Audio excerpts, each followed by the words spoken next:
delay to the Pfizer-BioNTech will complicate vaccine logistics on the ground. What does this mean for provinces? How does this impact their rollout plans? Let's bring in retired General Rick Hillier, the man heading up Ontario's COVID-19 vaccine distribution task force.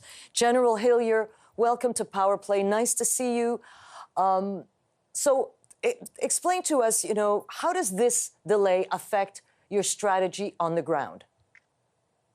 Well, Joyce, first of all, it does not affect the strategy. We are going to still roll out the vaccination program for the people of Ontario. We are still going to focus, as we have been this past weeks and for the weeks to come, on those in most vulnerable circumstances, that is to say, in the long-term care homes. And we've made progress in that, huge progress. The City of Toronto just announced they had completed all 80 long-term care homes and vaccinated residents and essential caregivers in those homes. And we're rolling through the rest of the province. But what this change in the delivery and the allocations of Pfizer over this next weeks will do is slow the ability to move further outside of those long-term care homes and to put more needles into new arms in different groups of people and perhaps get more healthcare workers done and more paramedics done. It will slow our rollout. It won't stop it. We're still going to deliver that program. But if it gets bump in the road, and we're working hard to make sure we manage it and mitigate it in every way that we can. When we say slow, I think people want details and say, when you say slow, General Hillier, how slow? 1 week, 2 weeks? Is it possible to quantify how much slower it will be? Because I got to tell you, everybody's talking about vaccines. You probably know that already.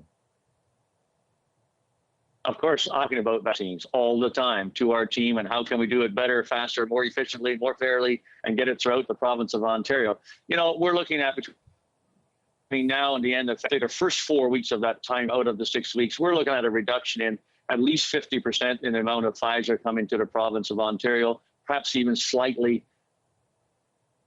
And so the Pfizer will be significantly reduced. Of course, now a significant amount of the Pfizer is going into arms with the second needle, and we obviously want to make sure we complete that immunity program so that after 2 needles you have the maximum amount of protection from COVID-19. So we're going to be down 50% and a bit over the next 4 to 6 weeks. And obviously that's going to make us cautious in making sure that we have the second needle for the vaccination program in Pfizer in our sites before we use all of the vaccines. And we had changed our program from the start. I'll just give you an example of this. Just a couple of days ago on Tuesday, we had received by Tuesday morning 143,000 doses of Pfizer in the province of Ontario. And by Tuesday morning, we had used just over 140,000 of them and then got another shipment on Tuesday afternoon. So it will make us just a little bit more cautious to ensure we've got that second needle.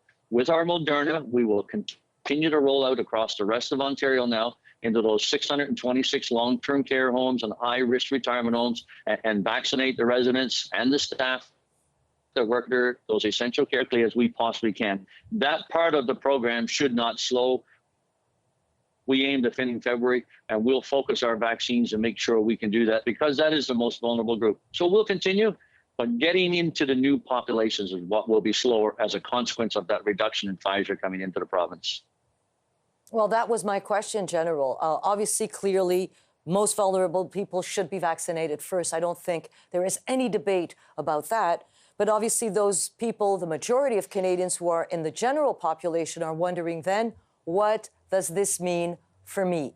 So let me ask you that question. For those people in the general population who are now waiting for their turn, does this mean a 1 week delay, a 1 month delay?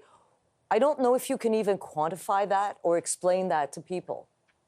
I don't think I can quantify it exactly, Joyce, and I really wouldn't try at this stage because we don't know. I mean, we've been told that Pfizer deliveries over the next 3 to 4 weeks are going to be reduced substantially. We don't know for certain that they won't be reduced further than that, and perhaps even into March. We don't think they will be, but we'll be prepared to respond.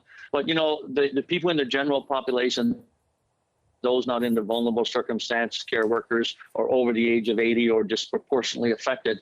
Those folks, we would not get to them under any circumstances with the allocations that we have had predicted for us until the very early spring at the very earliest, so April, May, June. And so to say that we would delay them by a week or so is probably not the right thing to say, because I don't think it'll occur.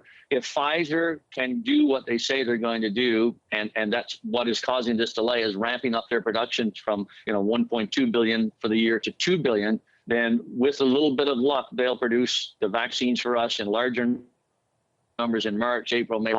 We can stay on that. So I don't have the precise information. You know that. I can't give it. We're watching the deliveries very carefully. We're managing to get the most vulnerable first. And I think the people of Ontario understand that. Everybody wants to be in line and right at the front of it. They want their groups to be in line. We understand that. But we care for our fellow man and fellow woman, and we want those most vulnerable to get the vaccine first, and that's who's going to get it. We will continue with that program. Thank you so much, General Hillier, for those explanations, because I'm sure a lot of people are concerned when you hear there's a delay. You wonder, what does this mean for the vaccination campaign as a whole? But as you said, if indeed this delay is caused by, a desire of the company to ramp up production, maybe at one point we will get more doses here for more people. Thank you so much, Rick Hillier. Have a wonderful weekend, sir. Joyce, thank you. My pleasure. Thank you.